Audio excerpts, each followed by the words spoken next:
Devi Nur Atha dari kelas 12 TTL 3 nomor absen 34.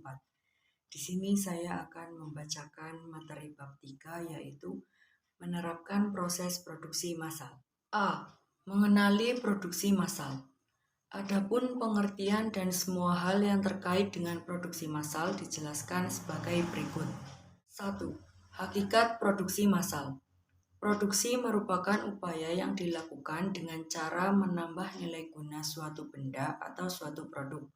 Adapun kata massal memiliki arti mengikut sertakan atau melibatkan banyak orang.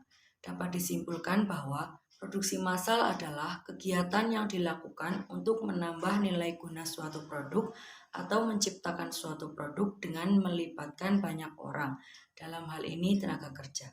Istilah produksi massal dipopulerkan pada tahun 1926 dalam Encyclopaedia Britannica.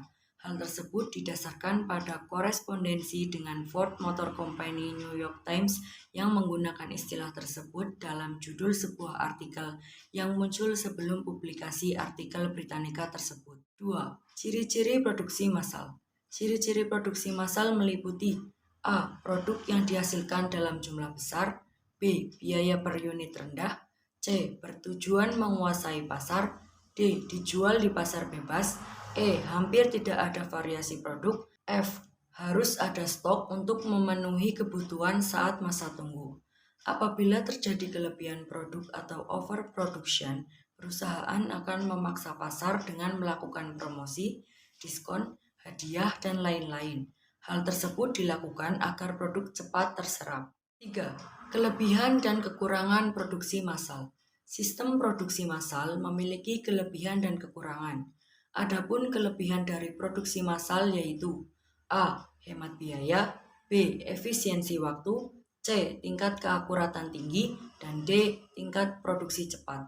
Adapun kekurangan produksi massal yaitu A. Tidak ada jaminan produk akan laris di pasaran, B. Kurang beragamnya variasi produk, C. Biaya mesin mahal, dan D. Tidak ada jaminan produk akan laris di pasaran.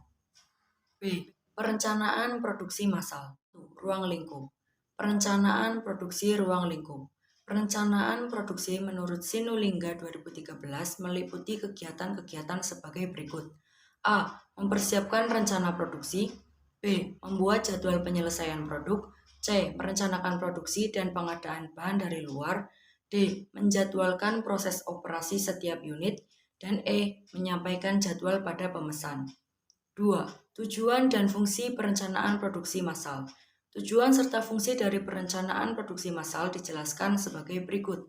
A. Tujuan dari perencanaan produksi. Perencanaan produksi massal memiliki beberapa tujuan yaitu 1.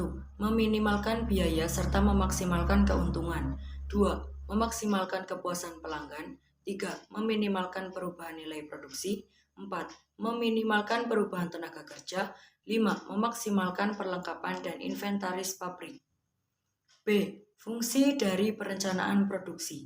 Perencanaan produksi memiliki beberapa fungsi. Beberapa fungsi perencanaan produksi dijelaskan sebagai berikut. 1. Menjamin rencana produksi dan pemasaran produk. 2. Mengukur kapasitas produksi yang konsisten terhadap rencana produksi.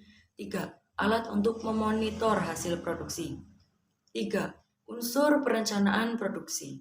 Perencanaan produksi memiliki unsur-unsur yang dijelaskan sebagai berikut.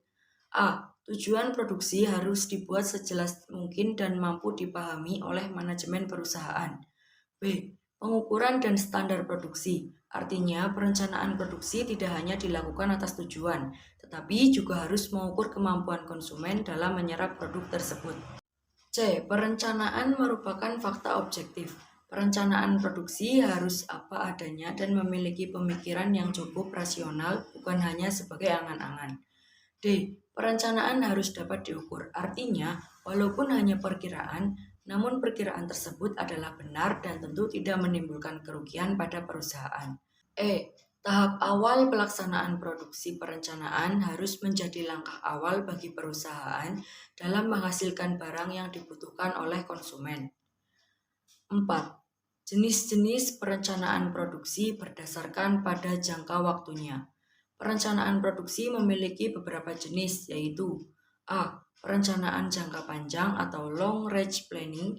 B. Perencanaan jangka menengah atau medium range planning. Dan C. Perencanaan jangka pendek atau short range planning. 5. Faktor-faktor yang berpengaruh terhadap perencanaan produksi. Berikut ini adalah faktor-faktor yang berpengaruh terhadap perencanaan produksi, yaitu A. Faktor internal, meliputi kapasitas mesin, produktivitas tenaga kerja, dan kemampuan pengadaan. B. Faktor eksternal, meliputi kebijakan pemerintah, inflasi, dan bencana alam. 6. Langkah-langkah perencanaan produksi. Adapun langkah-langkah perencanaan produksi dijelaskan sebagai berikut. A. Penelitian dan pengembangan produk. 1. Penelitian proses produksi merupakan penelitian yang dilakukan perusahaan dengan tujuan perbaikan terhadap proses produksi yang sedang berjalan. 2. Penelitian produk merupakan penelitian yang dilakukan perusahaan untuk mengetahui selera konsumen, sehingga penelitian ini bertujuan sebagai perbaikan produk yang sudah ada dan disesuaikan dengan selera konsumen. B. Mencari gagasan dan seleksi produk. 1. Mencari gagasan, yaitu tahapan dalam mencari gagasan-gagasan dalam rangka pengembangan produk. 2. Menyeleksi produk, yaitu tahapan untuk memilih gagasan-gagasan yang masuk atau yang terbaik berkaitan dengan pengembangan produk. 3. Desain produk pendahuluan, yaitu perlu dibuat sebelum menentukan desain produk yang sebenarnya. 4.